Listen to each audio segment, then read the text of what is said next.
गर्भाधान से बालक के जन्म तक की अवधि को क्या कहा जाता है? ऑप्शन ए किशोरावस्था, या ऑप्शन बी बचपन, सी प्रसव पूर्व काल, या ऑप्शन डी वयस्कता। तो देखिए प्रश्न पूछा गया था, परीक्षा का ही प्रश्न है, पर उतना ही सरल प्रश्न है कि गर्भाधान से बालक के जन्म तक की अवधि को कहा जाता है ऑप्शन सी प्रसव पूर्व काल। याद रखिएगा, सरल प्रश्न है। गर्भदान से लेकर बालक के जन्म तक की अवधि को कहा जाता है प्रसव पूर्व काल। अगला प्रश्न है, बालक की प्रथम पाठशाला है ऑप्शन ए समाज, बी गांव, सी विद्यालय, या ऑप्शन डी परिवार। और ये प्रश्न पूछा जाएगा, ध्यान से इसका आंसर देख लीजिएगा कि बालक की प्रथम पाठशाला क्या है, समाज है, गांव है, विद्यालय है, या उसका परिवार। तो राइट आंसर होगा ऑप्शन डी परिवार। याद रखिएगा, बालक की प्रथम पाठशाला उसका परिवार ही होता है।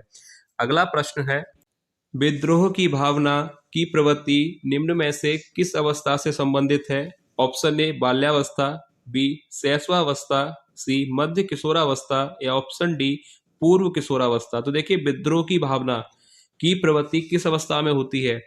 तो राइट आंसर होगा ऑप्शन डी पूर्व किशोरावस्था में। विद्रोह की भावना की प्रवृत्ति निम्न में से किस अवस्था से संबंधित होगी? ऑप्शन डी पूर्व किशोरावस्था से। अगला प्रश्न है, किशोरावस्था संघर्ष, तनाव, तूफान और विरोध की अवस्था है, यह किसका कथन है? परीक्षा के लिए काफी शानदार और महत्वपूर्ण प्रश्न है। यह कथन याद रखिएगा, यह परिभाषा याद रखिएगा कि यह कथन किसने दिया है कि किशोरावस्था संघर्ष, तनाव, तूफान और विरोध की अवस्था है। तो यह ऐसा मानना किसका था? ऑप्शन ए जेपी गिलफोर्ड का, बी थॉर्नडाइक का, सी बिने का, या ऑप्शन डी स्टने हॉल का। तो याद रखिए यह कथन किसने कहा था? तो ऑप्शन डी राइट आंसर हो जाएगा। स्टने हॉल का यह कथन है कि किशोरावस्था संघर्ष और तनाव की अवस्था है। अगला प्रश्न है, तनाव और तूफान की अवस्था विकास की किस अवस्था को कहा जाता है? ऑप्शन ए शैशवावस्था को, बी बाल्यावस्था, सी किशोरावस्था, या ऑप्शन डी प्रौढ़ावस्था को। तो देखिए तनाव और तूफान की अवस्था किस अवस्था को कहा जाता है? ऑप्शन सी याद रखिए किशोरावस्था को। सरल प्रश्न है, तनाव और तूफान की अवस्था है किशोरावस्था। अगला प्रश्न है, समाजीकरण वह प्रक्रिया है जिसे बच्चे सीखते हैं। ऑप्शन ए परिवार से, बी विद्यालय से, सी श्रेष्ठ जनों से, या ऑप्शन डी इन सभी से। तो देखिए समाजीकरण वह प्रक्रिया है जिसे बच्चे विद्यालय से भी सीखते हैं, परिवार से भी सीखते हैं और अपने बड़ों से भी सीखते हैं। तो राइट आंसर कहा जाएगा इन सभी को। ठीक है, याद रखिएगा, समाजीकरण वह प्रक्रिया है जिसे बच्चे परिवार, विद्यालय, श्रेष्ठ जनों सभी से सीखते हैं। अगला प्रश्न है, वातावरण वह बाहरी शक्ति है जो हमें प्रभावित करती है, यह कथन किसका है? ऑप्शन ए स्किनर का, बी क्रो एंड क्रो का, सी रॉस का, या ऑप्शन डी फ्राइड का। तो देखिए वातावरण वह बाहरी शक्ति है जो हमें प्रभावित करती है, तो ऐसा मानना किसका था? यह कथन किसने दिया था? ऑप्शन सी राइट आंसर हो जाएगा रॉस का। याद रखिएगा, इंपोर्टेंट कथन है, पूछा जा सकता है। वातावरण वह बाहरी शक्ति है जो हमें प्रभावित करती है, यह कहा था रॉस ने। अगला प्रश्न है, आनुवांशिकता गुणों का गठन है। ऑप्शन ए वातावरण, बी मानसिक, सी आनुवांशिक, या डी मनोवैज्ञानिक। तो ये देखिए यहाँ पर क्या आना चाहिए? आनुवांशिकता डैश गुणों का गठन है। तो देखिए राइट आंसर हो जाएगा कि आनुवांशिकता आनुवांशिक गुणों का गठन है। सरल प्रश्न है, ऑप्शन सी राइट आंसर होगा। अगला प्रश्न है, दो व्यक्ति समान नहीं होते परंतु सभी बालकों में विकास का क्रम समान होता है, यह कथन किस मनोवैज्ञानिक का है? ऑप्शन ए कोहलबर्ग, बी गैरोल, सी जीन प्याजे, या ऑप्शन डी थॉर्नडाइक। तो देखिए राइट आंसर क्या होगा कि दो व्यक्ति समान नहीं होते परंतु सभी बालकों में क्रम, जो विकास का क्रम है वो समान होता है। तो ऐसा मानने वाले जो मनोवैज्ञानिक थे वो थे गैरोल। ऑप्शन बी राइट आंसर हो जाएगा। अगला प्रश्न है, विकास डैश से डैश की ओर बढ़ता है। ऑप्शन ए सामान्य से विशिष्ट की ओर बढ़ता है, या जटिल से कठिन, विशिष्ट से सामान्य, या साधारण से आसान। तो राइट आंसर क्या होगा? और ये इंपोर्टेंट प्रश्न है, ये तो आपको भी दिख रहा है, यह प्रश्न परीक्षा के लिए काफी अच्छा प्रश्न है कि विकास डैश से डैश की ओर बढ़ता है। तो राइट आंसर हम यहाँ पर चुनेंगे ऑप्शन ए सामान्य से विशिष्ट की ओर। विकास का जो क्रम है, विकास सामान्य से विशिष्ट की ओर बढ़ता है।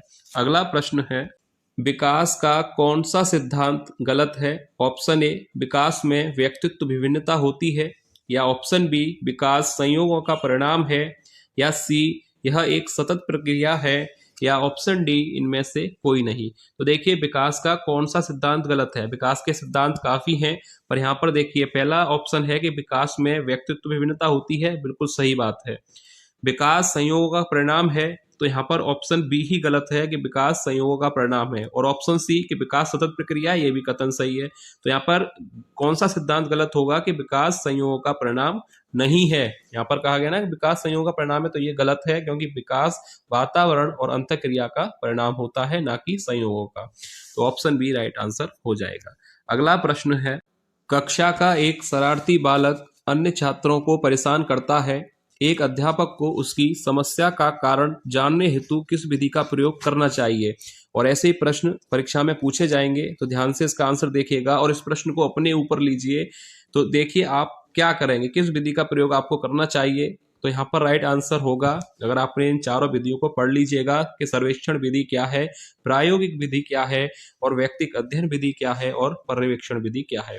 तो देखिए यहाँ पर तो सरल प्रश्न है, ऑप्शन राइट हो जाएगा सी। ठीक है, यहाँ पर राइट आंसर हो जाएगा ऑप्शन सी।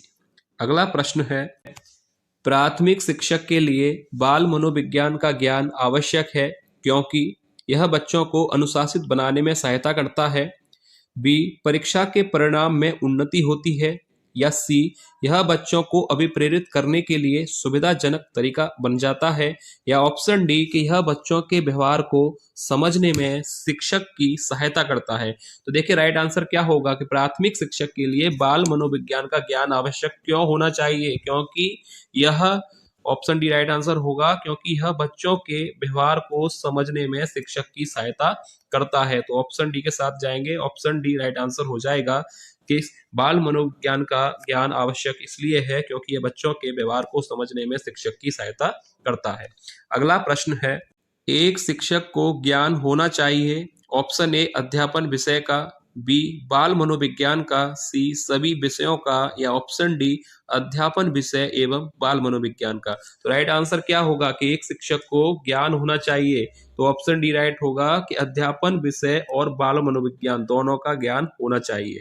ठीक है, अगला प्रश्न है, सही और गलत की समझ होना यह डैश विकास का हिस्सा है। ऑप्शन ए, सांस्कृतिक, बी, सामाजिक, सी, नैतिक, या डी, व्यावसायिक। तो देखिए सही और गलत की समझ होना यह किस विकास का हिस्सा है? सांस्कृतिक का, सामाजिक का, नैतिक का, या व्यावसायिक का? तो राइट आंसर हो जाएगा यह है नैतिक विकास का। ठीक है, ऑप्शन सी राइट आंसर हो जाएगा। अगला प्रश्न है, मानसिक विकास को प्रभावित करने वाले कारक। ऑप्शन ए, वंशानुक्रम, बी, परिवार का वातावरण, सी, परिवार की सामाजिक स्थिति, या ऑप्शन डी, उपरोक्त सभी। तो राइट आंसर क्या होगा कि मानसिक विकास को प्रभावित करने वाले कारक कौन कौन से हैं? वंशानुक्रम है, बिल्कुल सही। परिवार का वातावरण, बिल्कुल सही है। परिवार की सामाजिक स्थिति, ऑप्शन सी भी राइट है। तो राइट आंसर हो जाएगा उपरोक्त सभी। कि मानसिक विकास को प्रभावित करने वाले कारक हैं वंशानुक्रम, परिवार का वातावरण और परिवार की सामाजिक स्थिति, यानी ये तीनों ही सही है। तो ऑप्शन डी राइट आंसर हो जाएगा। अगला प्रश्न है, बालक का सामाजिक विकास प्रभावित होता है। ऑप्शन ए, सामाजिक आर्थिक स्तर से, बी, विद्यालय से, सी, परिवार से, या ऑप्शन डी, इन सभी से। तो देखिए बालक का सामाजिक विकास प्रभावित होगा, ऑप्शन ए, सामाजिक आर्थिक से, बिल्कुल सही, विद्यालय और परिवार, यानी ऑप्शन डी यहाँ पर राइट आंसर हो जाएगा कि बालक का सामाजिक विकास प्रभावित होगा सामाजिक आर्थिक स्तर, विद्यालय और परिवार, इन सभी से। ठीक है, याद रखिएगा। तो ऑप्शन डी राइट आंसर हो जाएगा। तो ये था वीडियो का लास्ट प्रश्न। उम्मीद है आपको क्लास अच्छी लगी होगी।